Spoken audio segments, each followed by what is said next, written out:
Alors, on y va. Bonsoir à tous, j'espère que vous allez bien. Donc, nous continuons avec la 11e leçon donc, de notre formation.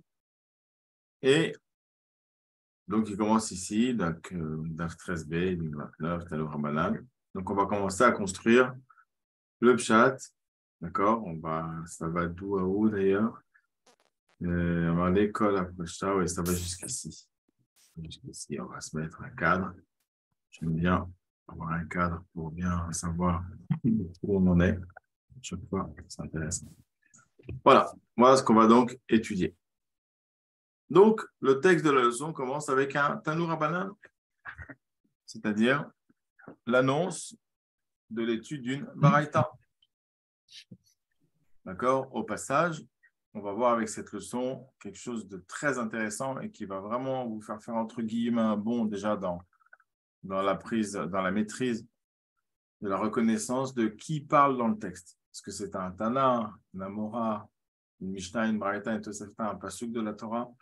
Parce qu'on va voir dans la partie technique de cette leçon, justement, des règles très importantes qui nous permettent de différencier clairement à chaque étape d'une page de Talmud qui parle.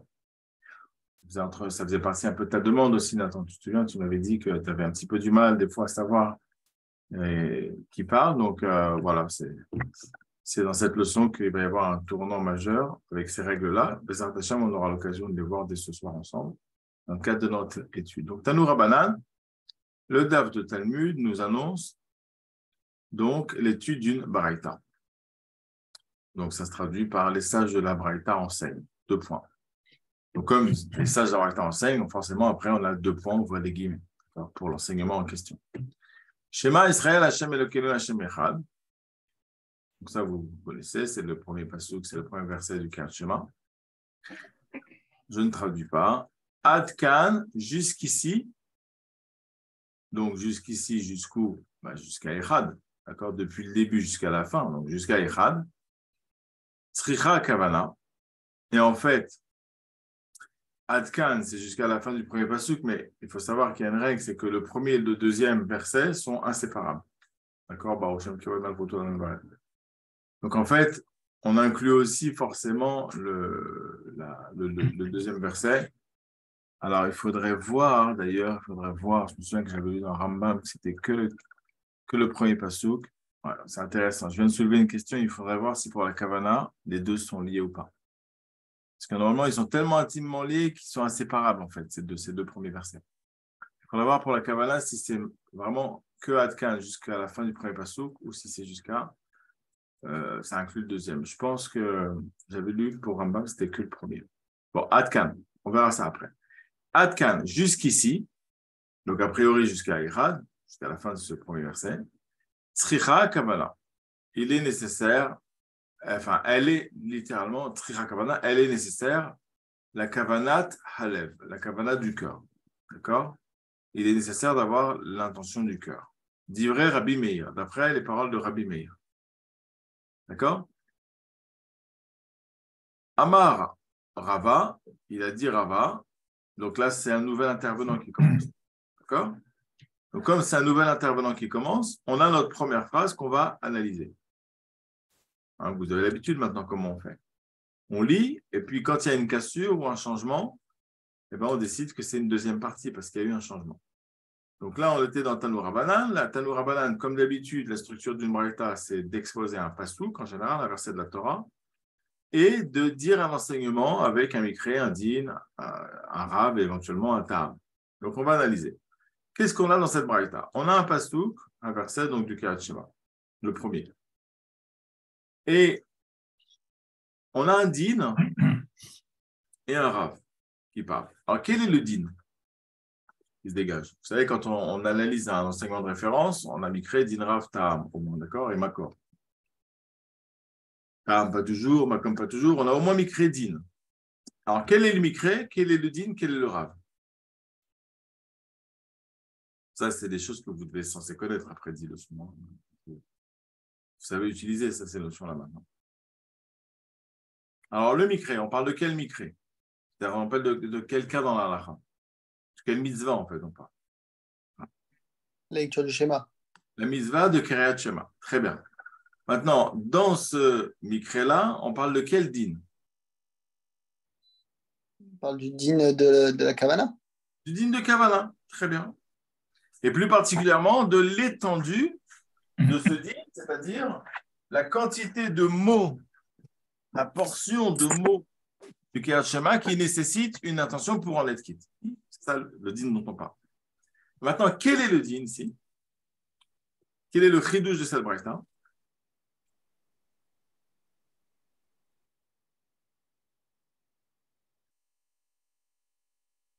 Que cette étendue va jusqu'au premier verset, enfin aux deux premiers versets. Voilà.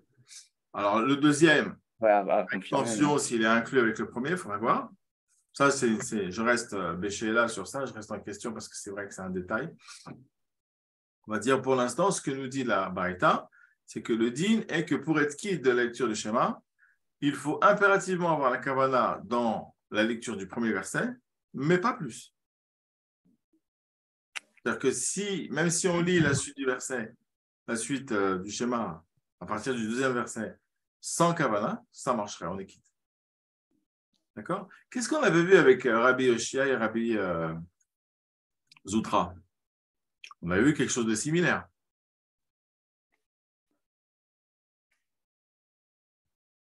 Où était l'étendue de la Gemara l'étendue de la Kavana d'après la Braïta de Rabbi Zoutra et Rabbi Yoshia? Alors, pour Rabbi, on va remonter peut-être. C'est tout frais, ça, c'est juste ici. Tania Idar. Voilà. Rabbi Zoutra, il dit Adkan, donc premier chapitre, pardon, Mizvat Kavana. Donc pour Rabbi Zoutra, c'était jusqu'à Ovisharecha. C'était le premier chapitre. Alors que là, Rabbi Meir, il dit c'est le premier verset. Vous voyez la différence? Et Rabbi Oshé, il disait le contraire. Très bien. Bon, c'était une parenthèse. C'est pour vous montrer qu'on reste un petit peu toujours dans ce micré, en fait. D'accord? Jusqu'où s'étend la Kavana dans la lecture du schéma. Et là, on a un nouvel avis. C'est, en fait, la Kavana ne serait nécessaire que dans le premier verset. Très bien. Donc, le Rav, c'est Rabbi Meir. Est-ce qu'on a le Ta'am ici? Vous voyez la raison du din, la raison pour laquelle ça serait que dans le premier verset? Elle est exprimée ou pas ici? Explicitement. Non, elle n'est pas ni explicitement ni implicitement, elle n'est pas du tout exprimée pour l'instant. Dans la partie jaune, je parle. D'accord? Donc après, on a une cassure parce qu'on a un nouveau Rav qui arrive. Alors, on va voir si en tout cas, c'est sûr que c'est une autre phrase. On va voir si ça continue la Braïta ou pas. Parce que pour l'instant, on a annoncé une Braïta. Tant qu'on n'a pas un signe que ce sont des Amoréim qui reprennent la discussion, pour l'instant, on reste chez les Tanaïm dans une Braïta. D'accord? Mais Rava, il a dit Rava. Oui, question. On part du principe que Adkan, maintenant, c'est Shema Israël. Et c'est plus. Exactement. Voilà, très intéressant. Très bonne remarque. Adkan, maintenant, c'est plus jusqu'à la fin du premier chapitre. C'est jusqu'à Homo Echad. Au plus, jusqu'à jusqu'à Vaed. D'accord? Si on inclut que les deux premiers versets sont littéralement mariés, et que donc, si on dit qu'il faut de la Kavanah dans le premier, c'est forcément aussi dans le deuxième. D'accord? Mais ça, encore une fois, pour l'instant, ça reste une question. Très bien, on continue. Amar Rava, il a dit Rava. Est-ce que Rava, ça vous dit quelque chose par rapport à ce qu'on appelle Amoraïm ou Tanaïm? Ou non? Oui, de nom. De nom, ouais. De nom, c'est plutôt un Amora ou un Tana? C'est un Amora. C'est un Amora, exactement. Ça, c'est de la culture talmudique. C'est à force d'étudier, on les connaît. D'accord? On sait qui fait plutôt partie de la génération des Tanaïm, qui fait plutôt partie de la génération des Amoraïm. D'accord? Rabbi Meir, c'est un Tana. D'accord? Rabbi Shimon Bar Yochai, c'est un Tana. Rabbi Akiva, c'est un Tana. D'accord? Alors que Rava, Rabba, Abaye vers Rava, d'accord? Ravina, Ravaché, tout ça, c'est plutôt des Amoraïm. Bon, ils reviennent tout le temps dans le chat, d'accord? Donc, qu'est-ce qu'on voit ici? On nous annonce Tanour Rabanan. Là, je commence un peu à travailler sur qui parle, tout doucement, d'accord, en même temps. On nous annonce Tanour Rabanan. Donc, on sait qu'on est dans une Braïta. Une Braïta, elle a été écrite par des Tanaïm, ou en tout cas des élèves des Tanaïm, puisque Rabbi Yodanessi, c'est un des premiers Amoraïm et un des derniers Tanaïm. On est dans cette période entre 200 et 220 où on a des Tanaïm qui sont aussi Amoraïm, d'accord, mais ça reste des Tanaïm. Donc, on nous dit Tanour Rabanan. Les sages de la Braïta enseignent. On nous cite un verset et on nous parle de Rabbi Meir. Donc, jusqu'ici, tout ça en jaune, c'est la Braïta.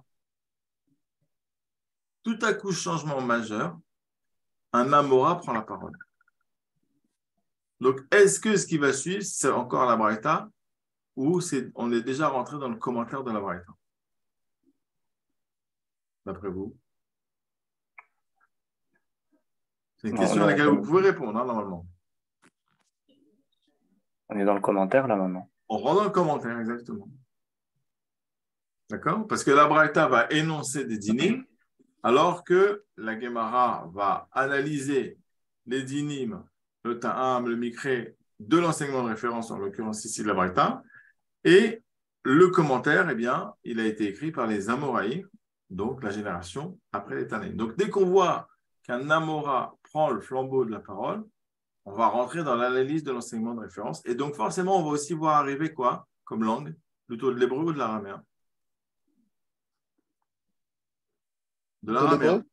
Non, de l'araméen. Parce que le commentaire, c'est la Gemara qui est le commentaire de la Mishnah et de la Braïta et de la Tosefta. La Gemara est à 95% en araméen. Alors que les enseignements de référence Mishnah, Braïta, Tosefta sont à 95% en hébreu. Ça va être aussi un signe qui va nous dire qui parle. Est-ce que c'est plutôt un Tana ou est-ce que c'est plutôt un Amora? Le type de travail aussi. Le type de travail n'est pas du tout le même.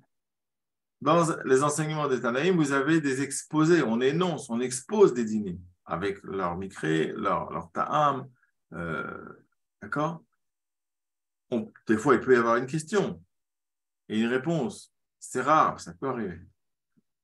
Alors que dans le commentaire de la Gemara, on retrouve systématiquement non seulement une question, une réponse, mais aussi des remises en cause, des rejets, des sauvetages de réponses, des propositions rejetées, des conclusions. Donc, ça bouge, c'est beaucoup plus vivant, entre guillemets.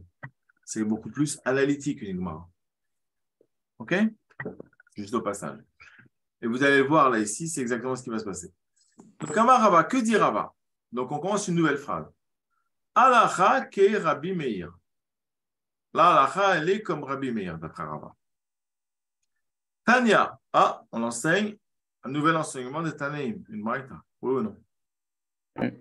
Donc, automatiquement, c'est une cassure. Donc, j'ai fini la phrase d'avant. Et donc, maintenant, je vais l'analyser pour voir l'incidence sur l'ensemble du raisonnement. Comme ça, on fait, d'accord? Donc, on va la mettre dans une autre couleur et on va analyser. Amar Rava, Alacha ke Rabbi Meir. Alors là, il y a quelque chose de typique qui vous confirme qu'on est dans la Gemara. Il fait ce qu'on appelle une ilcheta. Ilcheta. Ilcheta, ça veut dire qu'il fixe la halakha. Déjà, dès maintenant, dans le daf de Gemara, on a la halakha. On a une direction pour la halakha, d'accord? Et la ilcheta, jamais une braïta, jamais vous avez trouvé une ilcheta dans une braïta, dans une Mishnah ou dans une Tosefta. Jamais. Ça, c'est typique de la Gemara. Ça vous permet de bien différencier où vous en êtes. OK? Tania, intéressant, on nous annonce une nouvelle braïta. Donc, on retourne chez les Tanaïm. Et qu'est-ce qu'on nous dit? Tania, Sumchos Omer. Alors, Sumchos, c'est le nom du Tana. D'accord? C'est rare chez les Tanaïm. En général, les Tanaïm s'appellent tous Rabbi, parce qu'ils avaient la capacité de ce qu'on appelle Smicha, c'est-à-dire qu'ils avaient la capacité de nommer les prochains maîtres de la génération d'après. D'accord? Donc, ils s'appelaient tous Rabbi en général, les Tanaïm, ce qui ne veut pas forcément dire que celui qui s'appelle Rabbi est un Tana. Parce que vous avez tous les Amoraïm qui étaient en Eretz Israël. Les Amoraïm de la première génération des Amoraïm s'appelaient tous Rabbi. Parce qu'ils étaient en Eretz Israël et ils avaient ce titre-là, comme les Tanaïm avant. D'accord? J'ai perdu le Maintenant, texte. comment? Je ne sais pas ce que j'ai fait, j'ai perdu le texte. Je ne sais pas, vous avez dû appuyer sur un bouton parce qu'il est toujours à l'écran, Oui, Nathan et oui, Martin. C'est bon. Et Israël, pardon. Ouais. Vous avez dû toucher quelque chose à l'écran. Regardez dans votre... vous êtes sur quoi? Sur PC? Non, Mac. Oh, ça change pas beaucoup. Qui c'est Nathan? Tu es sur Mac, toi? C'est sur Non, tablette? mais j'ai touché quelque chose, je pense, et j'arrive plus à. Sinon, quitter, relancer, je pense. Il faut quitter relancer. Ouais, Ouais, si c'est vraiment ça, je sais pas. Hein.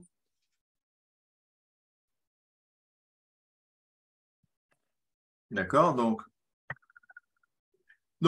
la plupart du temps, les Tanaïm s'appellent Ravi, et rarement, ils s'appellent juste par leur nom ou leur prénom. Le fait de s'appeler pour un Rav, d'être juste appelé par son prénom, d'accord? Il y en a un qui s'appelait Rav, il y en a un qui s'appelait Abaye, c'est plus fréquent chez les Amoraïs. Par contre, ce dont on est sûr, c'est que quelqu'un qui s'appelle Rav, qui a le titre de Rav, c'est un Amora. Parce qu'il n'y a aucun Tana qui s'appelle Rav.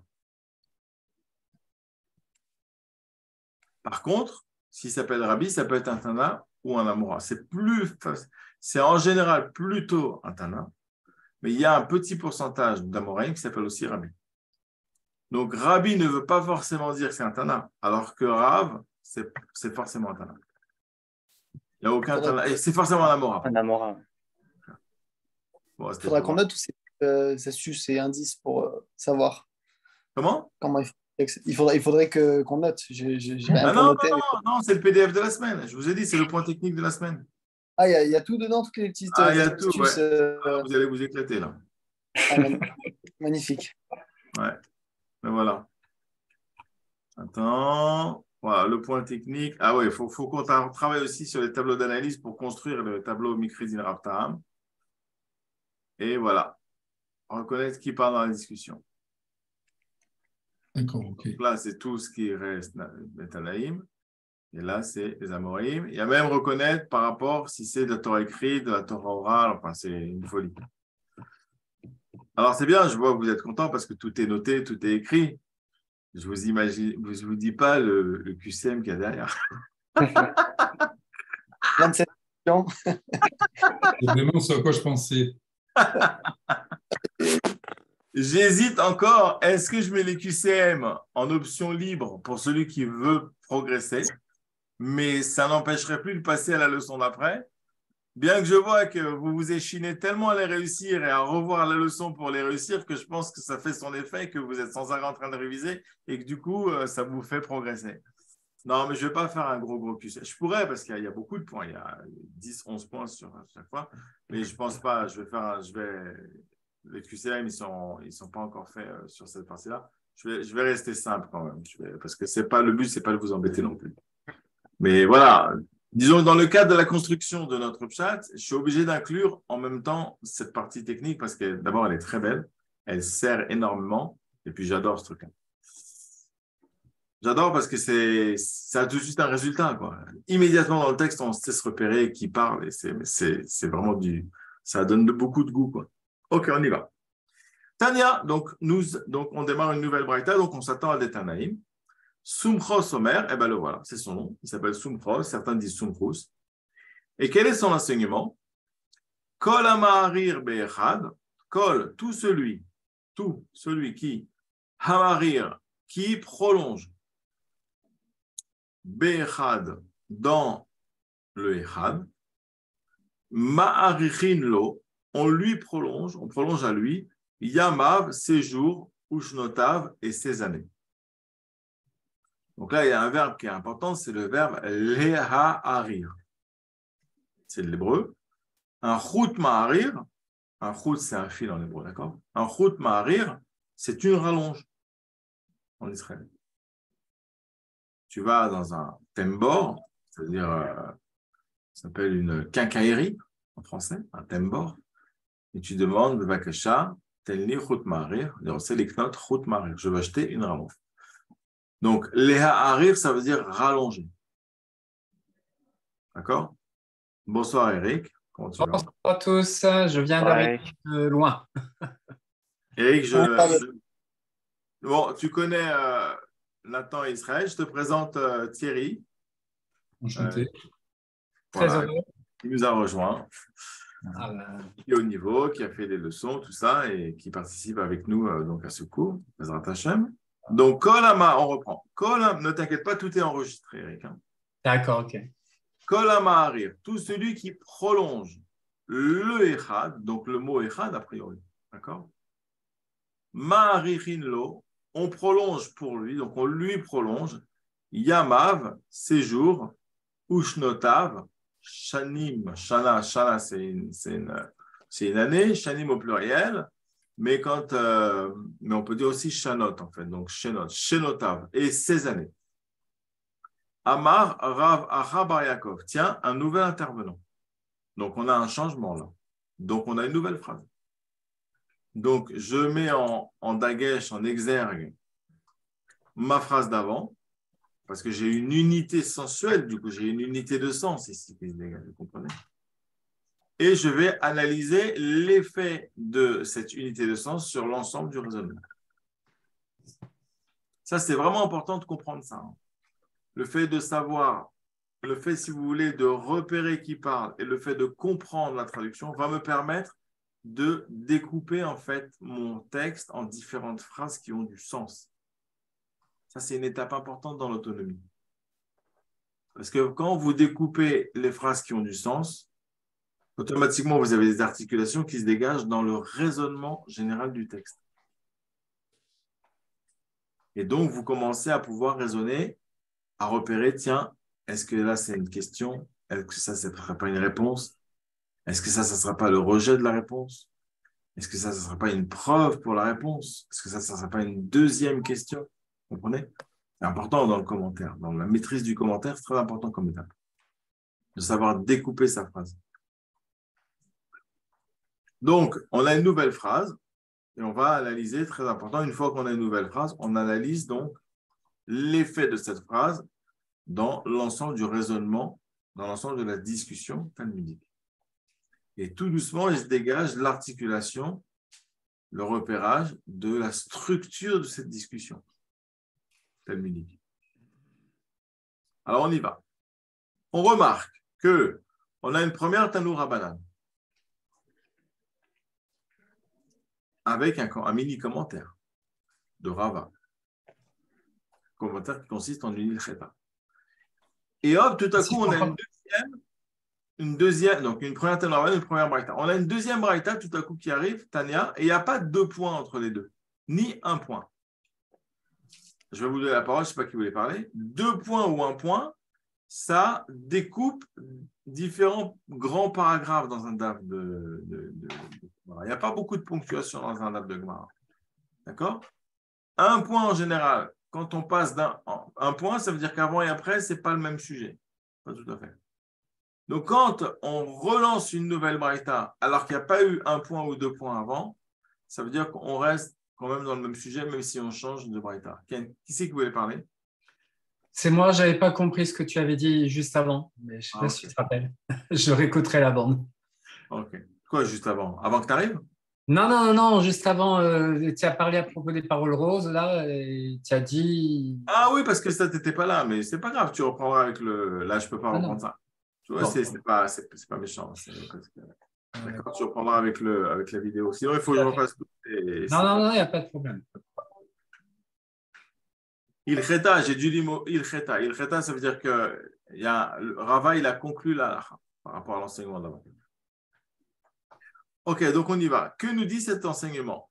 Alors, je vous donne aussi une règle importante dans l'analyse en fonction, justement, est-ce que je suis plutôt dans le monde des Tanaïm, Mishnah Braïta Tosefta, ou est-ce que je suis plutôt dans le monde des Amoraïm, commentaire de la Gemara? Ou Memra, parce que Memra, ça fait partie. Est-ce que je suis plutôt, c'est pas ça la découpe? Il y a une question? Non, moi je disais qu'on est plutôt sur du commentaire. Enfin, tout le monde essaie de parler dans ce… Ah. Non, alors je vous donne une manière d'analyser. Selon qu'on soit dans ce qu'on appelle un enseignement de référence, ou plutôt dans un enseignement, on va dire, de commentaires. L'enseignement de référence, il va énoncer des dynimes. D'accord? Les enseignements de référence, il y en a 4 dans le Talmud. C'est Mishnah, Braïta, Tosefta ou Memra. Mishnah, Braïta, Tosefta ont été écrits par des Tanaïs. Memra, c'est un enseignement d'un Amora. D'accord? C'est un enseignement de référence d'un Amora. Qu'est-ce qu'il y a dans un enseignement de référence? Essentiellement un Mikré, un Din, un Rav. Des fois, on va avoir en plus un Ta'am. Des fois, on va avoir en plus un Makor. Et puis, des fois, on a d'autres choses. On peut avoir d'autres choses. Mais c'est plus rare. Mais globalement, c'est ça.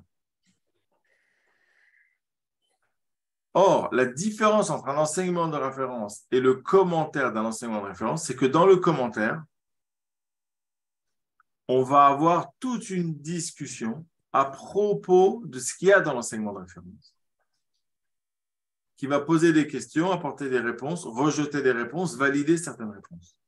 Et donc, la structure de l'enseignement de référence qui consiste à énoncer des dynimes dans certains mikrés avec un rav, un makor, etc., cette structure-là d'énonciation d'un enseignement, on cite des enseignements, n'est pas du tout la même que dans un commentaire de Gemara, où là-bas, on est plutôt dans de la cuisine, dans de l'analyse, dans de la chirurgie.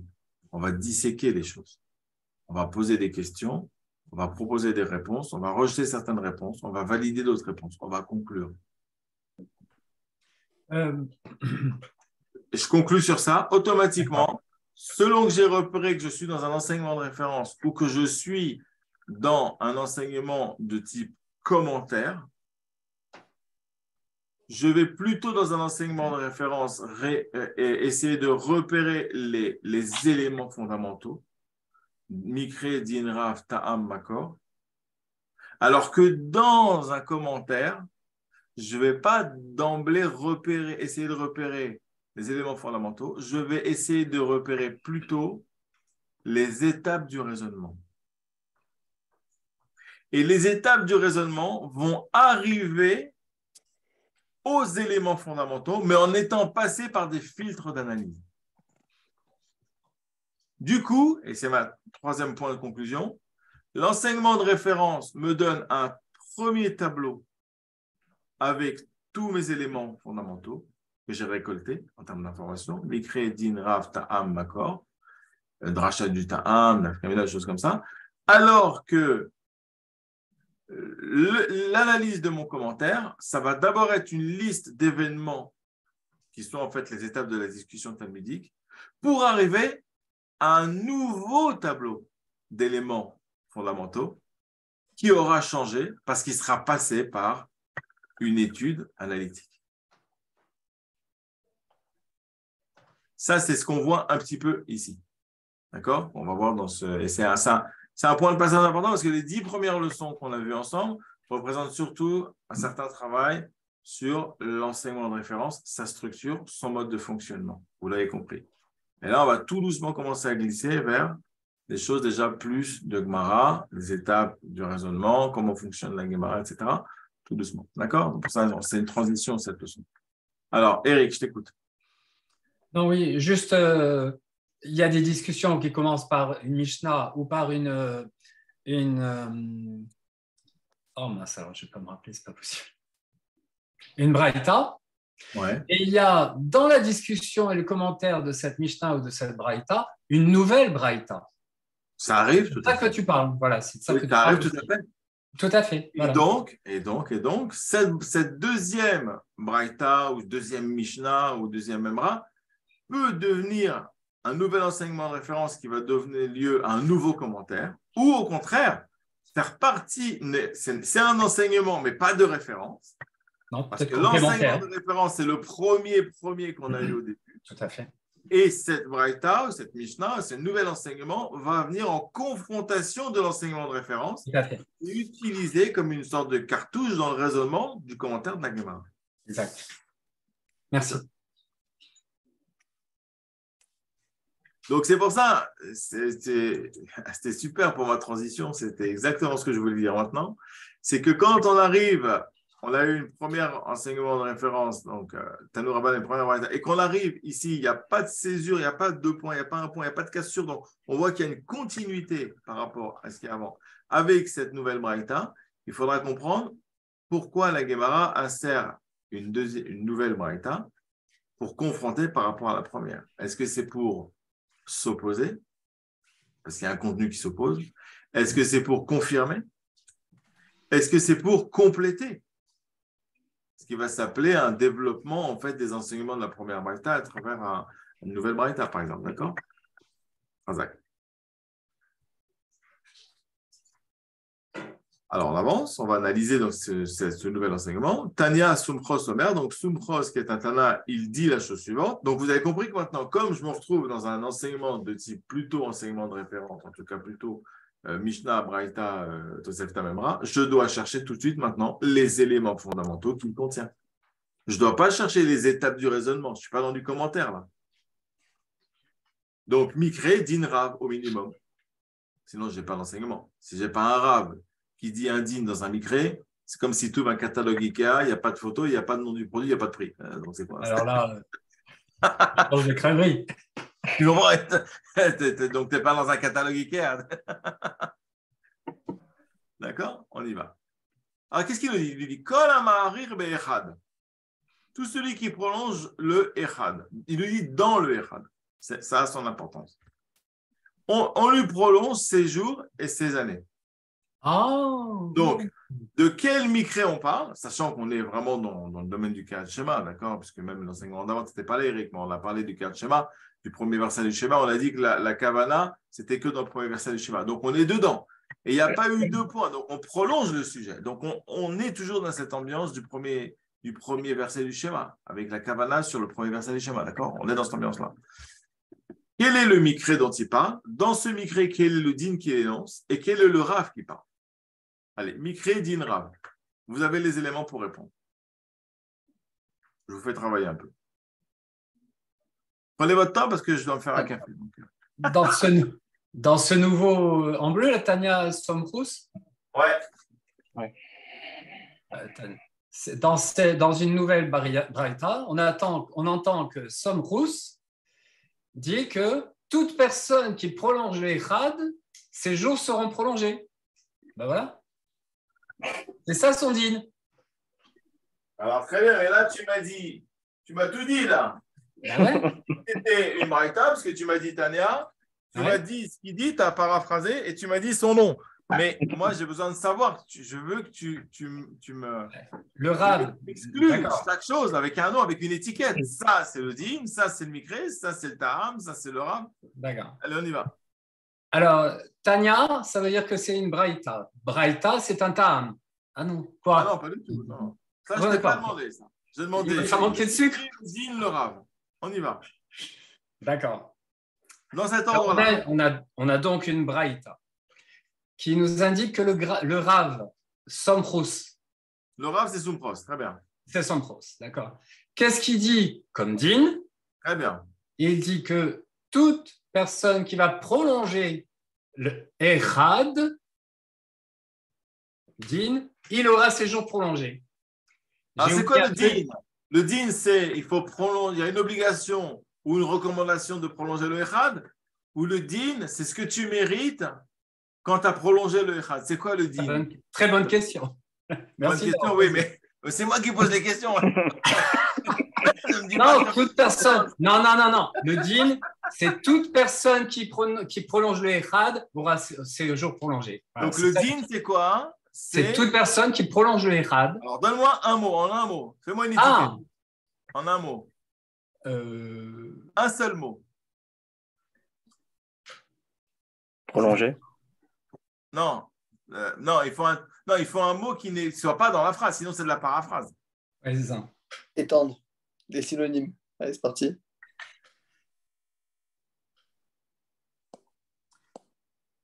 En gros, qu'est-ce qu'on... La profondeur de la concentration. Un mot, on a dit. Là, t'es allé loin. Là, t'es allé trop profond là, pour moi. Parce que c'est quoi? Attends, on est étonné. Ces jours seront prolongés, mais c'est de la cabale. Non, d'accord, mais on te dit, le fait que tu profondeur de la prolonges concentration. un prolongement de ta vie. Comment tu me définis ça en un mot? C'est une. Récompense? Voilà. Le din, c'est quoi le din ici? C'est un statut. Alors, je vous rappelle, c'est quoi le din? Parce que c'est difficile à définir. On l'a vu plusieurs fois, mais on a vu tellement de choses, et puis c'est une méthode qui est tellement complexe. En fait, le din, c'est deux facettes d'une seule pièce. Il y a deux facettes dans le din. Il y a le statut. En fait, le din, c'est ma place dans la Torah. Mais ma place dans la Torah, c'est exactement comme tu es dans une classe, tu es dans une famille, tu es dans une boîte où tu bosses. Tu as ta place, ta position, et tu as des prérogatives, tu as des afférences, tu as des choses qui te reviennent.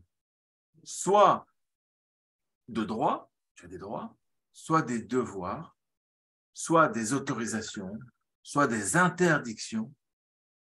Donc, tu as toujours ton statut, c'est ta définition dans le système, et tu as donc ta structure, et tu as tes fonctions dans le système.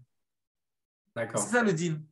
D'accord. Donc là, on est en train de te dire que celui qui fait un certain acte, qui est un autre din, c'est-à-dire qu'en passant, il nous alerte en fait sur un autre din, qui est de prolonger le Echad. Et il dit dans le Echad, parce qu'on va voir que les Amorim après vont disséquer ce Echad pour savoir qu'est-ce qu'on prolonge. Il y a de quoi, hein? Donc, il nous dit, attention les amis, il faut prolonger le Echad. Mais en fait, ce n'est pas ça qu'il dit Sumchos. Il dit autre chose. Il dit, celui qui prolonge le Echad, il a un nouveau statut maintenant. Il a le statut de celui à qui revient une certaine récompense. C'est quoi? Qu'on lui prolonge ses jours et ses années. Et c'est intéressant parce que là, quand tu as une mitzvah, la récompense, elle est au Olam Haba. Mais là, il te donne une récompense dans l'Olam Hazé. Ça fait la troisième chose. C'est la troisième fois qu'on nous prolonge la vie grâce à une mitzvah. Hein. Exactement. Donc, ce qui serait intéressant, c'est de comprendre pourquoi de prolonger le Dalet, ça prolonge la vie. Bon, ça c'est de la philo, presque, ça va trop loin. On n'a pas les éléments pour ça, mais c'est intéressant, ça serait intéressant de réfléchir au Mida Keneged Mida. Pourquoi tu fais ça, tu mérites ça, c'est intéressant. Mais en tout cas, voilà, il nous dit, on apprend deux dinim en fait ici, en même temps. D'accord? C'est du Eden Shoulder. Sumchos, c'est du Eden Shoulder, ce qu'il nous fait. D'accord? Il nous dit, en même temps qu'il nous dit, attention, vous avez, il y a une mitzvah. C'est bien. Il y a une mitzvah, une forte recommandation de prolonger le dalet. Il faut voir après dans la halakha, est-ce que c'est ce qu'on appelle meakev, c'est-à-dire que tu n'as pas prolongé le dalet, tu n'es pas quitte. Il faudrait voir. Je ne sais pas. Est-ce que c'est une recommandation? Est-ce que c'est bien de le faire? Celui qui le fait, t'avoue la bracha? Ou est-ce que non? C'est une obligation. Si tu ne l'as pas fait, tu n'es pas quitte. Ça, c'est après la discussion. Vous voyez, ça, c'est les discussions Rashi, Tosfot, Rishonim. Dans le Beth Yosef, c'est des discussions qui sont beaucoup plus après la Gemara. Mais en tout cas, on voit ici, il y a quelque chose ici. Donc, il nous dit, on prolonge le Echad. Et celui qui prolonge le Echad, il a une récompense. C'est que maintenant, il a sur lui, c'est marqué qu'il a droit, qu'on va lui prolonger sa vie sur terre. D'accord? Et donc, dans quel micré on est? Alors, si on regarde ici et maintenant, juste par rapport à ce qui est dit, on est dans une manière de lire le schéma qui va nous rendre quitte plus qu'une autre. Parce que prolonger le dalet, c'est dans la manière de lire. D'accord? Mais je vous rappelle que si on regarde plus en macro, d'où on arrive de plus haut, Rabbi Zutra et Rabbi Yoshia, qui se sont écharpés, entre guillemets, sur l'étendue de Kavana nécessaire, la quantité de Kavana nécessaire. Et c'était déjà le cas entre plus haut Tanakama et Rabbi Yehuda, et c'était plus haut encore le cas entre Rabbi Akiva et Rabbi Eliezer. Donc en fait, on est dans le Im Kiven Libo de la Mishnah. Là. On est en fait dans la discussion de la quantité de Kavana qu'il faut. On reste là-dedans. C'est-à-dire que le Dalet, alors que c'est une manière de prononcer, mais on est dans le grand domaine de la Kavana dans le Kriyat Shema. Donc, c'est ça le Mikré. Le Mikré, c'est est-ce qu'il faut de la Kavana ou pas quand je lis le schéma? On a vu juste avant l'avis de Rabbi Meir, c'est tout le premier verset. l'avis de Rava, qui est un Amora, il a fait une ilcheta. Il a dit, l'alacha, pour moi, Rava, elle est comme Rabbi Meir. D'accord? On avait vu quelqu'un qui avait dit aussi que l'alacha, elle est comme quelqu'un. C'était qui? C'était Rabba bar Bachana, qui est un Amora. Il avait aussi fait une ilcheta. Israël, il avait dit que l'alacha, elle est comme qui? Rabbi Akiva. Attention, il y a un piège. Ah non, il n'avait pas dit. Il y en a un qui dit que Rabba bar Bachana, quand il dit que l'alacha, elle est... Comme Rabbi Yitzhak. C'est pas comme Rabbi Akiva, mais c'était comme Rabbi Yitzhak. Alors, on va voir. Ah non. Attention. Est-ce Rabbi que Acha, non? c'était Rabbi Acha, ouais, je crois. Ah d'accord, ok. Alacha que Rabbi Acha, Shamar Mishum Rabbi Yehuda. Ouais. Ika de Matnela, Aha de Tanya. Ouais, et Rabbar bar Bachana, qu'est-ce qu'il a dit? Comme Rabbi Yochanan, et attends, Amar Rabbi Yochanan, il a dit Acha que Rabbi Acha au nom de Rabbi Yehuda. Tu avais dit Rabbi Yitzhak? Non, ce n'était pas Rabbi Yitzhak. Pour ça, je voulais vérifier dans les mots pour ne pas me tromper. Ouais, d'accord, ok. Ok, très bien. Donc, vous voyez comment on a disséqué un enseignement qui est plutôt de type référence, vous voyez. Ce n'est pas du tout du raisonnement. Là, c'est vraiment qu'est-ce qu'on trouve. Mikré, le din. On a vraiment disséqué, on a analysé. On continue. Amar Rav Acha bar Yaakov. Ah oui, tout de suite, par rapport aux règles qu'on a vues, qui parle? Quand on voit quelqu'un qui s'appelle Rav Acha, à coup sûr, c'est un Amora. C'est pas un Tana. Donc, on repart chez les Amoraïm. Et, a priori, cette Tania, on ne sait pas si elle va être utilisée pour confronter par rapport à cette Tanoura Banan ou comme un nouvel enseignement de référence. Mais là, ce qu'on voit, c'est qu'on a un nouveau mouvement, enseignement de plutôt Tanaïm, suivi par les enseignements des Amoraïm. Il a dit Rav Acha bar Yaakov. Qu'est-ce qu'il dit? Il dit Ubedalet. Amar Ravaché. Donc, c'est un nouvel avis, oui ou non? Donc, oui. Ça me donne une coupure avec ma phrase d'avant. Donc, je peux de nouveau isoler une phrase et réfléchir à son incidence dans le raisonnement. Qu'est-ce qu'il nous dit Rav Acha? Il nous dit Oubé Dalet. Et dans le Dalet, comment ça résonne pour vous par rapport à ce qu'on a vu avant? Il y a plusieurs façons de prononcer le Dalet. Ouais. C'est le Dalet du Echad. C'est le Dalet du Echad. Alors, on repart. Tania Sumchos. Oui, vas-y, parle.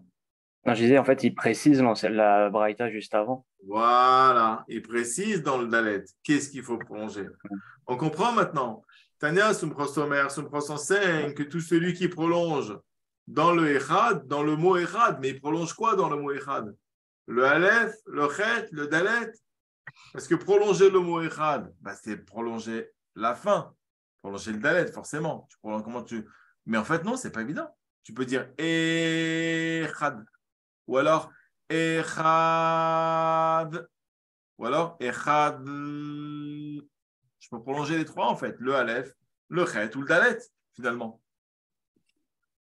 Donc, et c'est pour ça qu'il nous dit prolonge dans le Dalet. Parce qu'on aurait pu avoir Kol HaMa'achir Echad, Bekerat Shema, par exemple. Ou Kol HaMa'achir Amila Echad. Non, il nous dit Be-Echad. C'est précis. Dans le Echad. Il y a quelque chose à prolonger dans le Echad. Donc, vous voyez que Rav Acha, il nous dit, attention, dans le Echad, c'est le Dalet qu'on prolonge. Et c'est un Amora. Donc, vous voyez comment cet Amora, il vient commencer à élaguer, ça veut dire à commencer à préciser, à développer, en fait, l'enseignement du Tana. Le Tana a dit qu'on prolonge dans le Echad. Moi, Amora, mon Chidouche, c'est que c'est le Dalet qu'on prolonge dans le Echad. Et donc, vous voyez le travail de la Gemara applicatif. On te dit, prolonge le Echad, mais je prolonge quoi? Grâce à la morale, tu vas pouvoir appliquer maintenant. C'est le Dalet que tu prolonges dans l'Echad. Vous voyez comment ça fonctionne, la Torah orale? On continue. Amar Avaché, nouvel intervenant. Ubilvad, Shelo Yachtov, Bechet. Rabbi Yirmiyah, Hava Yatev. Alors, Rabbi Irmia Hava Yatev, ça veut dire Rabbi Irmia était assis. Donc, c'est un nouvel intervenant, c'est même une nouvelle histoire. On nous parle de Rabbi Irmia qui était assis. Donc, c'est quelque chose de très différent. Donc, j'isole ma nouvelle phrase et je vais l'analyser. Donc, Amar Rav Haché, certains disent Rav Hashi, ce n'est pas une faute.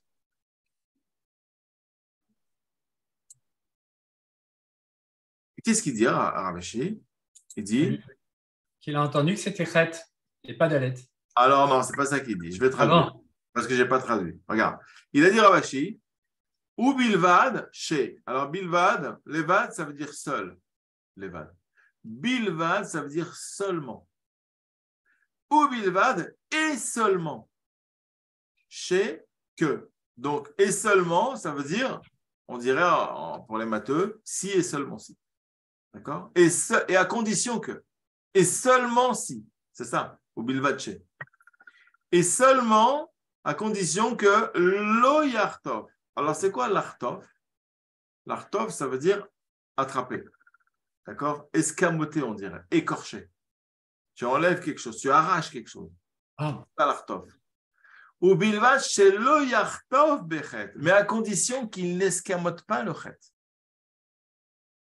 À condition qu'il ne réduise pas la quantité de prononciation du chet.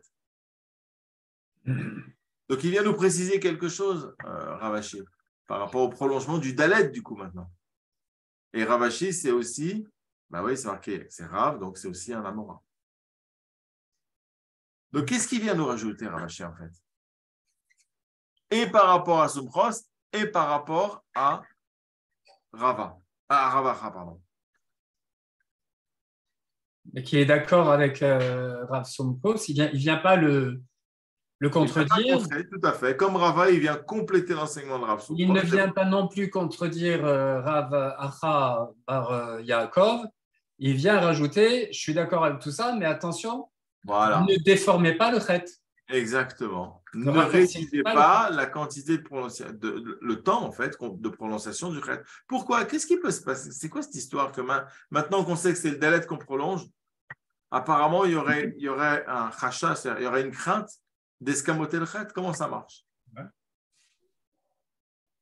Peut-être qu'on va trop se concentrer sur la prononciation. Voilà, exactement. C'est comme ça que j'ai compris le truc. C'est qu'en fait, toi, tu arrives sur le dalet, tu arrives sur le mot echad en disant faut pas que je rate mon dalet.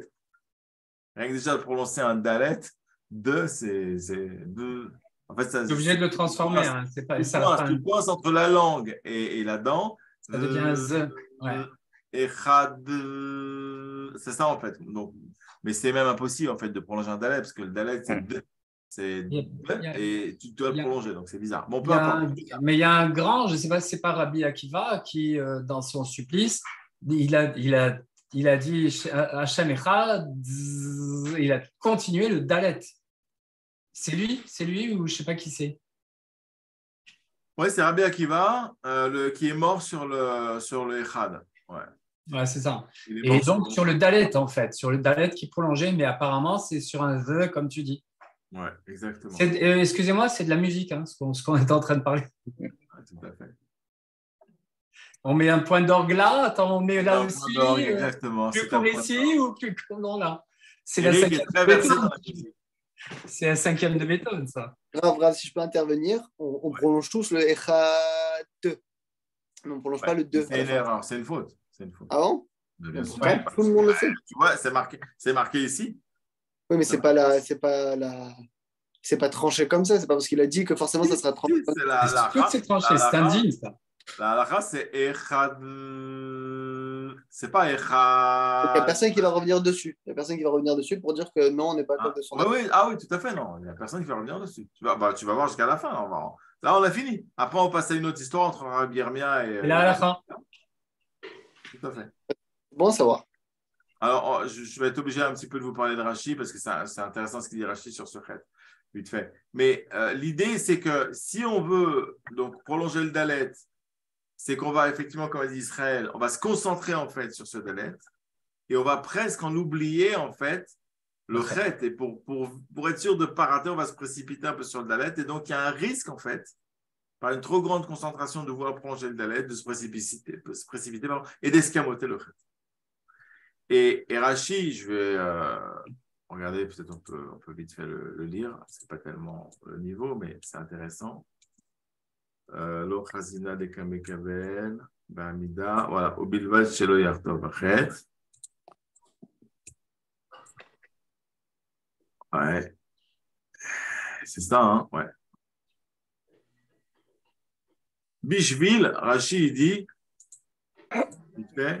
Bishvil, Arichut, Hadalet, Bishvil, pour Arichut, le prolongement du Dalet, Loyemaher, il ne se précipiterait pas, Maher, ça veut dire vite, il ne va pas aller vite, ok, Bikriyata, dans sa lecture, Shelo Yikraena, Shelo Yikarena Bechataf, Belo Patar, afin qu'il ne va pas faire une lecture du Khataf, un Khataf sans Patar, c'est un peu technique au niveau des voyelles, Ve'ein Zeklum. C'est-à-dire que ici, il y a un Patar en fait sous le Chet du Echad. Et le Patar, c'est le petit trait qu'il y a comme ça, d'accord, qui se lit A. Et s'il se dépêche dans sa lecture, il ne va pas dire Echa, il va dire Ech. Ech. T'as compris? Ech. Il ne va pas dire Echad. Comme il se précipite, il n'a plus le temps de dire A et il dit Ech. Et du coup, il a escamoté le Chet. Et du coup, en fait, il n'a pas dit Echad. Et il n'est pas quitte. Parce qu'il lui manque un mot dans le Kiryat Shema de toute façon. Vous avez compris?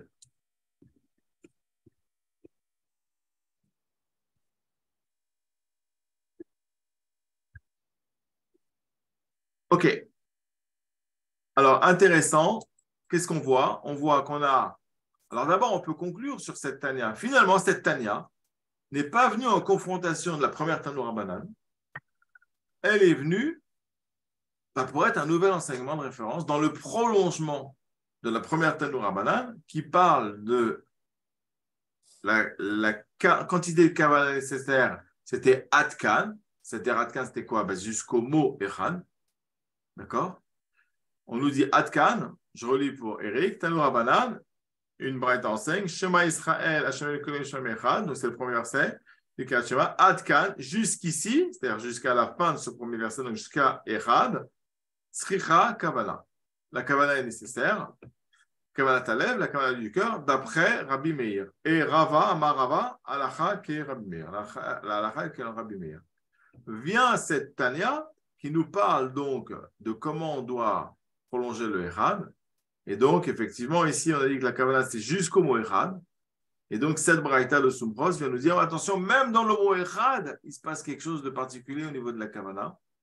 Et on va voir que c'est bien quelque chose de la Kavanah avec l'histoire d'après, les 3 lignes qui suivent. Même dans le Echad, il se passe quelque chose, c'est qu'on doit prolonger le Dalet. Premier dîne de Sumpros. Deuxième dîne, c'est une récompense, c'est un statut. Celui qui prolonge le Dalet se va prolonger sa vie sur Terre.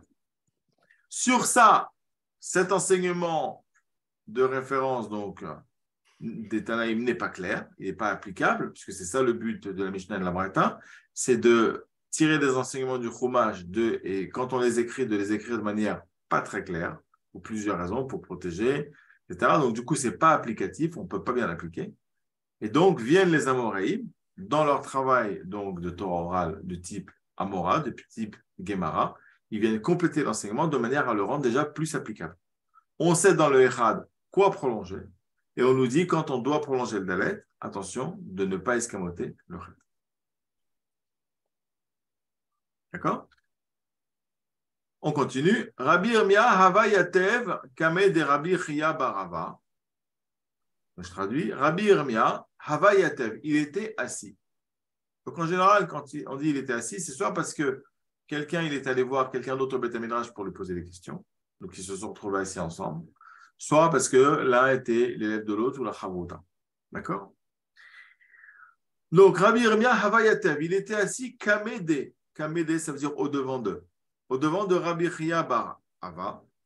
Je vous donne une règle en passant. Des fois, dans le Talmud, dans la page, on a des parenthèses. On a des parenthèses rondes ou des crochets carrés. La règle, c'est qu'entre parenthèses rondes, en général, on l'écrit parce qu'on ne peut pas l'effacer parce que ça fait partie du Talmud, mais on n'en tient pas compte. Parce qu'on pense qu'il y a de fortes chances que ce soit une erreur. Entre parenthèses rondes. Par contre, entre parenthèses carrées, même si c'est entre parenthèses carrées, on en tient toujours compte dans notre lecture. Ça fait partie du texte. D'accord? Donc, il était assis devant Rabbi Chia bar Ava. Chazeye, il l'a vu, d'Ahava, qu'il était Ma'arir Tuva. Ma'arir, qu'il prolongeait. Tuva, ça veut dire beaucoup et même, en fait, un peu trop. Tuva, ça veut dire beaucoup, beaucoup, même trop. D'accord? Amarle, il a dit à lui, Kivan de Amlirte. Kivan de, du fait que Amlirte, tu as été ce qu'on appelle Mamlir. Alors, quel jour de l'année on est Mamlir Hachem? On le rend Meler. On est Mamlir. Elul. Rosh Hashanah. Elul, c'est un mois. Rosh Hashanah. Et Rosh Hashanah, c'est Tishrei.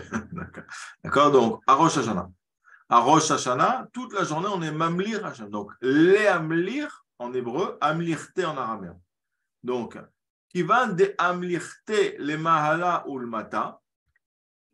Kivan de, du fait que Amlirte, tu l'as rendu roi. On parle d'Hachem. Les Mahala ou le Mata, en haut et en bas. Ou l'Arba Ruchot Hashamaim.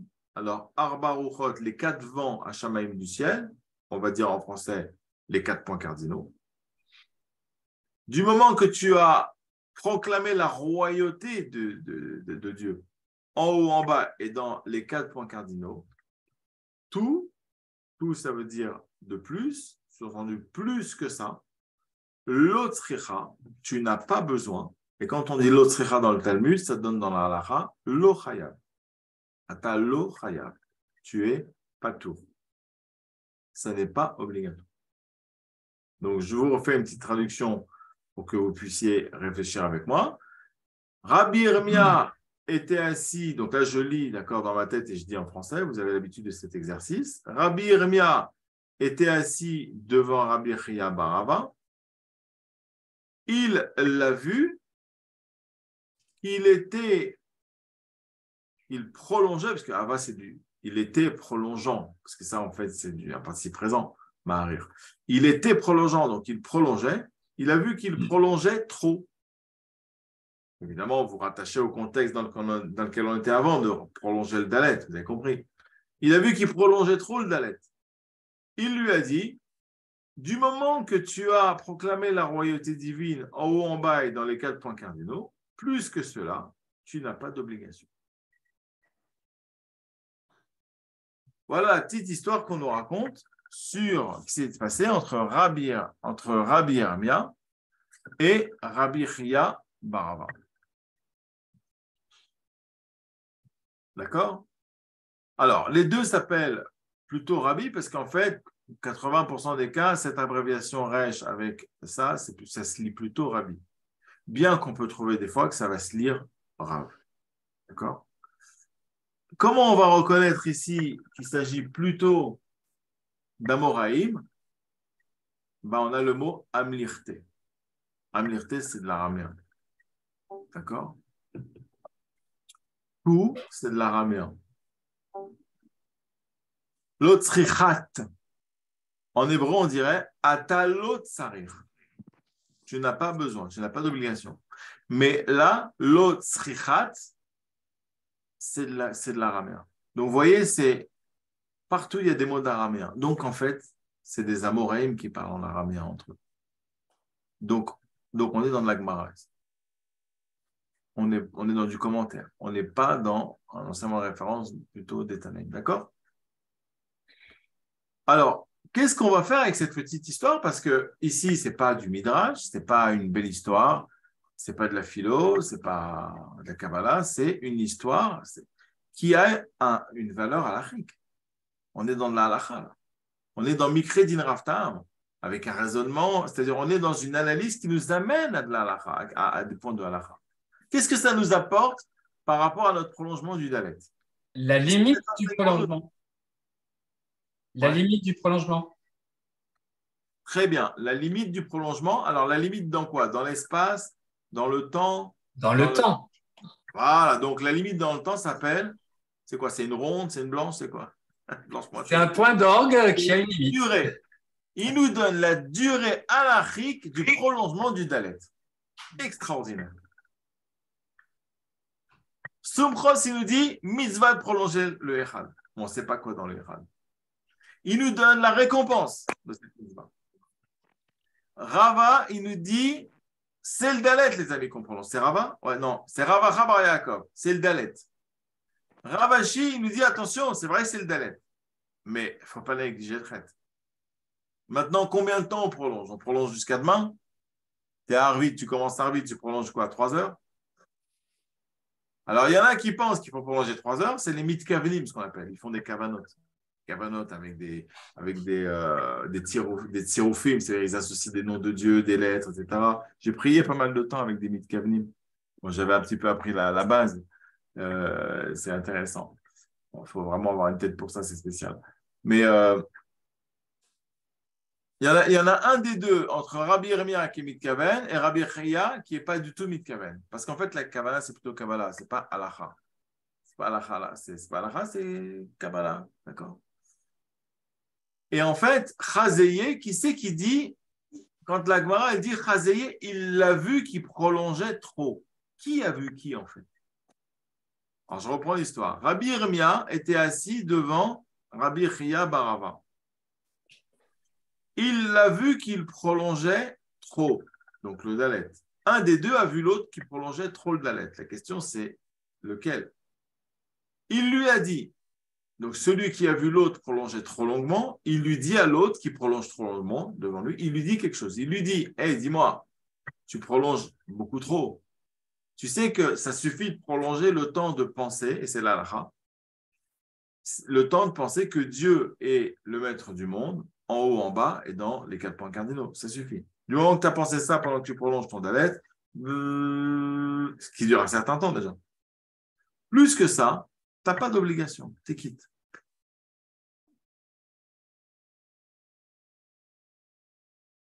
Maintenant, qui c'est qui parle à qui? Est-ce que c'est Rabbi Yirmiyah qui a trop prolongé ou est-ce que c'est Rabbi Chia Barava? Quels sont les éléments de texte pour nous dire? Rabbi Chia Baraba, apparemment. Apparemment, c'est Rabbi Chia Barava? Ben oui. Pourquoi tu dis ça? Pourquoi tu penses comme ça? Rabbi Yirmiyah,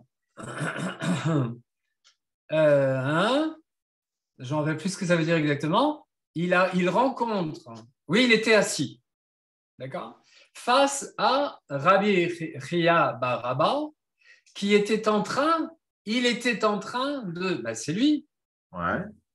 Il y en a un qui était assis en face de l'autre qui était en train de prolonger exagérément.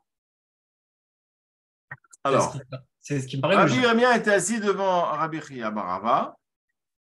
Rabbi Yirmiyah a vu Rabbi Chia Barava trop prolongé.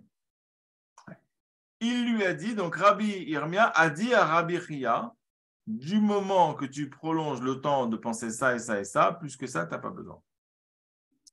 Alors ça, c'est la version,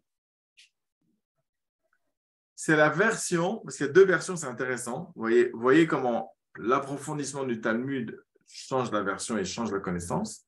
Si on s'en tient à ce qui est marqué dans le texte, on comprend comme ça, parce que c'est la logique du texte. C'est Rabbi Yirmiyah qui est assis devant Rabbi Chia et il a marqué « il l'a vu ». Donc, a priori, qui c'est qui l'a vu? On parle de Rabbi Yirmiyah qui était devant Rabbi Chia. Donc, comme il était devant lui, il l'a vu. Donc, c'est Rabbi Yirmiyah qui a vu Rabbi Chia. D'accord? Et c'est la version, donc, qu'on va retenir. Mais le Maharsha, qui est un commentaire, donc, peut-être vous avez entendu parler du Maharsha, un grand commentaire du Talmud, il a une autre version. Il dit il y a quelque chose qui n'est pas logique dans cette version-là. C'est que Rabbi Chia, il était très, très à cheval sur halacha. Et Rabbi Chia. Et Rabbi Yeremia, c'était un grand kabbaliste. Il était dans les secrets. Il était dans les kavanot. Et donc, d'après ça, le Maharsha, il explique que ce serait plus logique de penser que celui qui a trop prolongé, c'est Rabbi Yeremia. C'est-à-dire que Rabbi Yeremia est allé pour étudier, par exemple, avec Rabbi Chia. Ils se sont retrouvés au moment de Harvit. Donc, ils ont commencé la tefila. Ils sont arrivés au schéma. Et Rabbi Yeremia, il s'est envolé dans les kavanot. Rabbi Chia, il a vu ça. Et Rabbi Chia, il s'est dit, lui, il fait les choses d'après les grandes profondeurs. Après la tefila, puisque une fois qu'on est dans le chemin, on n'a pas le droit de parler.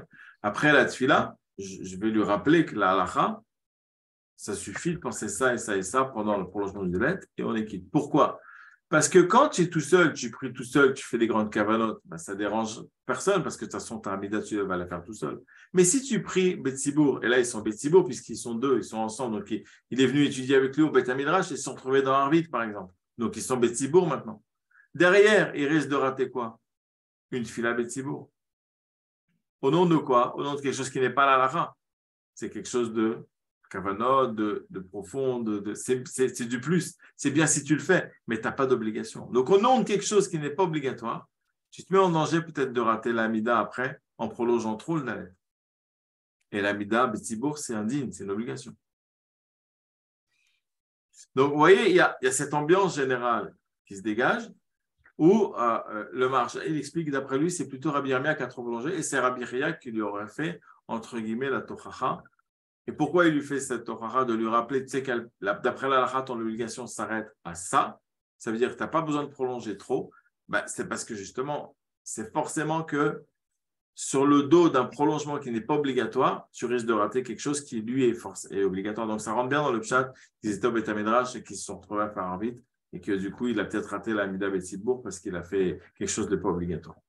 Bon, ça, j'ai rajouté beaucoup d'éléments, beaucoup de culture générale, de connaissances, d'accord? Mais sachez qu'ici, il y a deux pshatim. Il y a le pshat que vous trouverez par les rabbins qui enseignent le Daf Yomi, parce qu'ils n'ont pas forcément eu le temps d'approfondir. D'accord? Donc, ils vont vous dire, ici, celui qui a trop prolongé, c'est Rabbi Chia et c'est Rabbi Yeremia qui lui a rappelé. Et quand on approfondit un petit peu dans les grandes profondeurs, on voit qu'il y a d'autres pshatim qui apparaissent, et notamment cette Nekuda, que Rabbi Yeremia était connu pour faire tout d'après les secrets. Donc, forcément, et quand il prolongeait le dalet, c'était... D'accord? Trop. C'était lui, en fait, qui prolongeait trop. D'accord? Le Maharsha, c'était un sadique gadol. J'ai entendu des histoires sur lui phénoménales. Comme le jour où tu commences à toucher au Maharsha, là, c'est du feu ardent, et puis surtout que c'est totalement incompréhensible. Ah bon?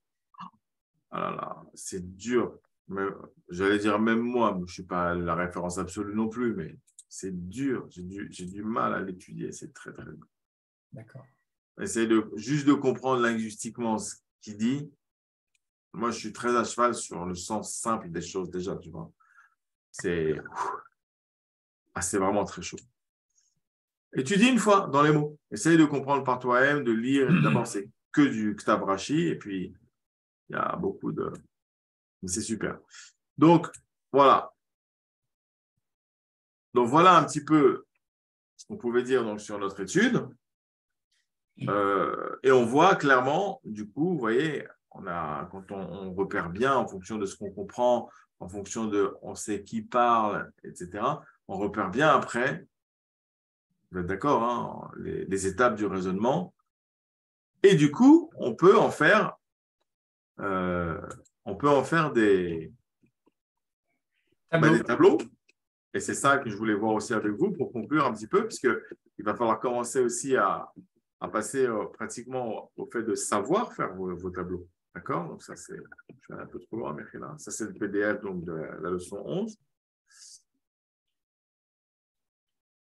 Alors, je ne sais pas de quel tableau tu parles exactement, parce que les tableaux que tu fais, mais Razak ou Barour, parce qu'ils sont d'une précision extraordinaire.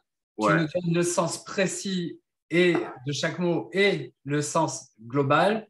qui nous fait vraiment comprendre en profondeur. Ah, Donc, bon, il y a plein de tableaux. moi, je ne me sens pas capable de faire ce genre de tableau-là. Non, Hein. non, il y a les tableaux de traduction. Non, les tableaux de traduction mot à mot, c'est pas. Là, je parle des tableaux Mikri din Rav Ta'am. D'accord, ok. Qui répertorient les éléments de référence. Il D'accord. faut commencer à savoir les faire. Alors maintenant qu'on l'a étudié, on va pouvoir commencer à y réfléchir un petit peu. D'accord? Alors, ça, c'est le tableau de la Braïta de Rabbi Meir. D'accord? Donc, le Mikri, c'est jusqu'où l'intention est-elle nécessaire pour être quitte de la lecture du schéma. C'est ça le Mikri, d'accord? Ça qui parle. Le Rav qui parle, c'est Rabbi Meir qui donne son din. Le Rav qui donne son din. Le din, c'est jusqu'au mot Echad. Il faut de la Kavana pour être quitte. Le Tam n'est pas mentionné.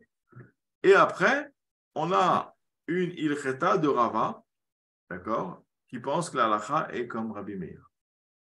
Donc, globalement, c'est comme ça qu'on peut résumer, du point de vue des éléments fondamentaux, les enseignements de la première partie. Donc, je vous la remontre. En l'occurrence, la partie jaune et rouge ici. D'accord?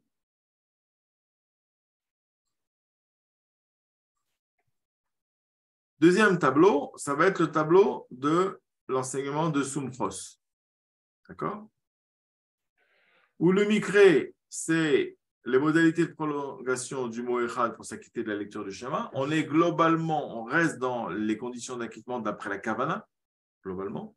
Mais plus précisément, on travaille donc sur ce mot Echad en question qui a été dévoilé par Sumchos. Le Rav qui parle, c'est Sumchos, mais on va avoir aussi dans ce din-là, eh bien, Rav Acha bar Yaakov, Rav Ashi et Rabbi Chia bar Abba, qui vont nous apporter des chidushim sur les dinim de ce fameux prolongement du mot Echad. Le din pour chacun, c'est que Sumchos nous dit qu'il y a une obligation de prolonger le mot Echad. J'ai dit une obligation parce qu'en fait, comme on est dans le din de Kavana, dans la halakha, ça va avoir un poids énorme et c'est vrai que c'est très important de prolonger ce mot Echad. D'accord? Bien qu'à ce niveau-là de la Gemara, on a plus l'impression d'une recommandation qui t'apporte quelque chose de plus dans ta vie. D'accord? Maintenant, tu vas me dire, mais qui c'est qui ne veut pas voir sa vie se prolonger? Tout le monde. Donc ça devient à cause de ça obligatoire. On te propose de prolonger ta vie, bah, évidemment que tu vas le prolonger le Dalet. Très bien. Donc lui, Sumchos, il pense le din, c'est qu'il faut prolonger le mot Echad. Rabbi Acha bar Yaakov, il vient nous préciser donc l'intention de Sumchos. D'accord? C'est en fait c'est le Dalet qu'on prend. Rav Ashi nous dit attention, le Dalet ne se justifie pas l'écorchement, l'escamotage du Chet. Et Rabbi Chia nous donne la durée précise. Vous voyez que ça, c'est des dinim. Hein? Et ça sort directement d'un daf de Gemara, de Talmud. Mais c'est ça qui va nous faire vivre. Ouais. 2 fois par jour, 3 fois par jour, quand on fait Kasher à la Mita, on vit dans les paroles, notre vécu, il prend sa source, sa racine dans les paroles de Sumchos, Rav Acha bar Yaakov, Rav Ashi, Rabbi Chia bar Abba. Je peux vous rendre compte. Ce Talmud, sans Talmud, il n'y aurait pas de juifs. Mais c'est après, même Zamorim, Saborim, Beth Yosef, tout ça, mais à la base, c'est le Talmud. La Shmira, parce que le Chumash, voilà, il y a là, Shema Israël, Hashem le Hashem Echad, même les Goïms, ils ont reçu le Chumash. Eux aussi, ils ont ce passouk-là. Maintenant, le vivre tel qu'Hachem attend de nous, c'est que nous qui l'avons. La Mishnah, la Torah orale, a été donnée en cachette au Har Sinaï, aux Juifs. Les Goïms n'ont pas entendu à l'oral, ni la Kabbalah, ni tout ça. Et le Ta'am, donc la raison. Alors, la raison donc, de prolonger le Echad après Sumchos. Alors, je l'ai mis comme Ta'am parce que c'est vrai que la motivation, le but, c'est moteur. Et tout ce qui motive, qui est moteur, qui va nous amener à quelque chose, quelque part, eh ben, en fait, ça relève de la cause. Donc, ça fait partie un petit peu du Ta'am, dans la motricité des choses, d'accord? Quand on dit pourquoi tu as fait ça, pourquoi, c'est 2 choses. C'est parce que ça, mais c'est dans le but de. D'accord? Pourquoi tu mets un pull maintenant? Bah parce que j'ai froid. Non, c'est parce que tu veux avoir chaud. Non, c'est dans le but d'avoir chaud. C'est parce que j'ai froid et dans le but d'avoir chaud que je mets un pull. Donc les 2 sont causatifs en fait. Les 2 sont moteurs de l'action. Le terme de Rabbi Yaakov, c'est que puisque le mot Echad n'est compréhensible, attendez, n'est compréhensible qu'avec le dalet. Le prolongement ne concerne que le dalet. Intéressant. Alors, ça, j'ai lu ça de Rashi. Attends, qu'est-ce qu'il nous dit, le dalet? Il doit y avoir un autre Rashi, alors qu'on n'a pas fait. Ouais, c'est ça. Parce qu'on a fait le Rashi sur le chet.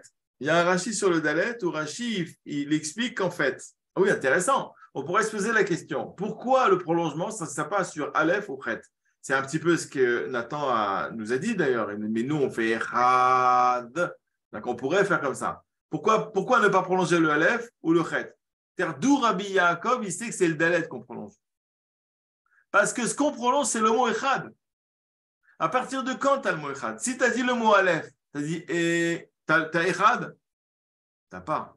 Si tu as dit Echad, tu as le mot Echad? T'as pas. À partir de quand tu as le mot Echad? Que à partir du moment où tu as dit le dalet. Regardez comme c'est fin, mais c'est fabuleux. Donc automatiquement, si tu veux prolonger le mot Echad, c'est le dalet que tu prolonges. Parce que tant que tu n'as pas dit le dalet, tu n'as pas le mot Echad. C'est du feu. C'est du feu. Je ne sais pas si vous êtes avec moi. Ah oui, oui, complètement. Ah, c'est fabuleux. Mais non, c'est extraordinaire. Ça, on va regarder après dans Rashi, ça c'est un Rashi.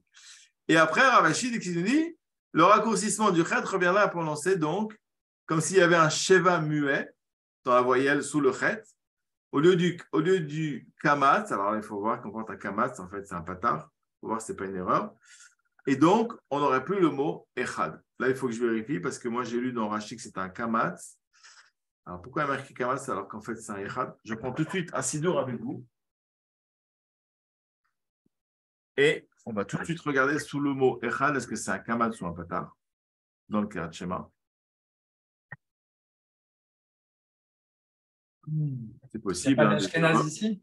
Des erreurs sont possibles, vous savez, ça arrive. Un Ashkenaz, il le saurait. L'important, c'est de les corriger. Alors, attendez, j'ai dit sous quoi? Ah oui, c'est un kamatz.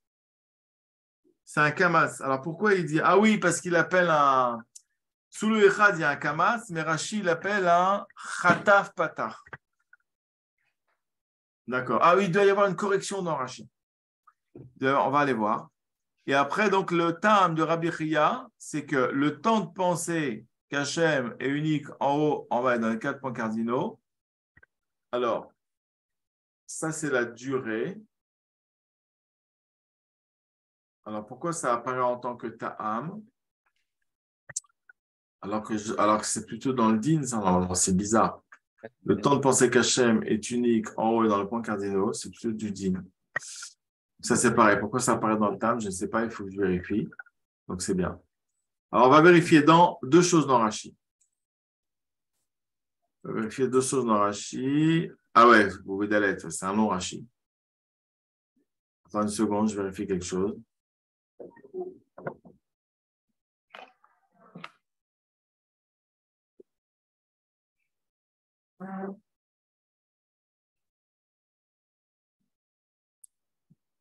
Ouais, c'est un peu long. Bon, en gros, c'est ce que j'ai expliqué, qu'effectivement, en tant qu'on n'a pas le dalet, on n'a pas le mot echad. Deuxième chose que je voulais vérifier dans Rashi, c'était cette histoire de Khataf, de Kamaz, Bekeriat, Sheloïk Khaena, Bechata. Oui, il y a une petite note ici, vous voyez. Il y a une petite note qui est le Agaot Agra. Agaot, Aga, c'est un rajout. D'accord? Donc, c'est des rajouts du gras. Et le gras, c'est le Gaon de Vilna. OK? Ratafazot, Bilbad, Belo,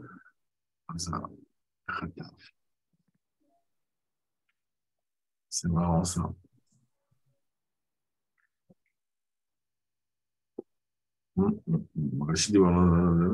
Belo.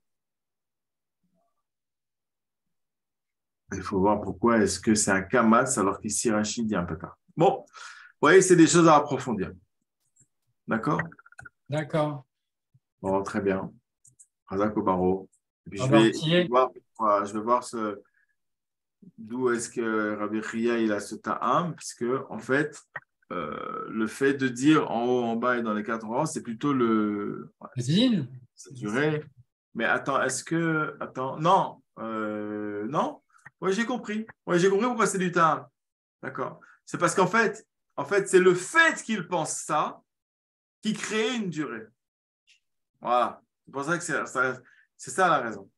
Effectivement, ce qui va produire la durée, qui est le din, c'est-à-dire combien de temps ça dure. Combien de temps ça dure? Ce n'est pas le temps de penser, c'est pas ça. Combien de temps ça dure? Ben, c'est 4 secondes, 5 secondes. C'est ça, le din. C'est combien de temps ça dure. Maintenant, pourquoi ça dure ça? Parce que tu penses ça. Voilà, d'accord, ok. Très bien, ok. D'accord. Très bien. Merci pour l'explication. Une question, deux questions. Pardon. Attends, juste, je conclue. Essayez-vous de reprendre le tableau à vide. C'est facile, vous faites un tableau à la main, Mikredin Rafta, et d'essayer, une fois que vous savez lire, traduire, vous maîtrisez bien le pshat, d'extraire les éléments fondamentaux. Mikredin Rafta, vous-même. Avec vos mots à vous, de votre compréhension. C'est ça l'entraînement. El malasot, il faut commencer à le faire parce que rapidement après, vous allez lire vos dapim de Talmud dans votre étude, dans 3 ans, 5 ans, 10 ans, vous continuez à étudier. Il faut savoir récolter ces éléments fondamentaux parce qu'après, toute la discussion talmudique va tourner autour de l'éclaircissement de ces points-là. Donc, il faut les avoir en tête. Au départ, il faut les écrire. J'ai fait pareil. Vous faites vos tableaux à vide, vous les remplissez, etc. Vous regardez la correction. Ça, c'est votre travail personnel, c'est à vous de le faire. Et après, ça se fait tout seul. On récolte les informations au fur et à mesure de notre lecture. Oui, je t'écoute, Eric, pour conclure. Alors, premièrement, d'abord, comment tu vas? Parce que je me suis beaucoup inquiété pour toi et je suis pas seul, j'imagine. Alors, attends. Je vais arrêter l'enregistrement. Ah, d'accord, arrête. Ah oui, c'est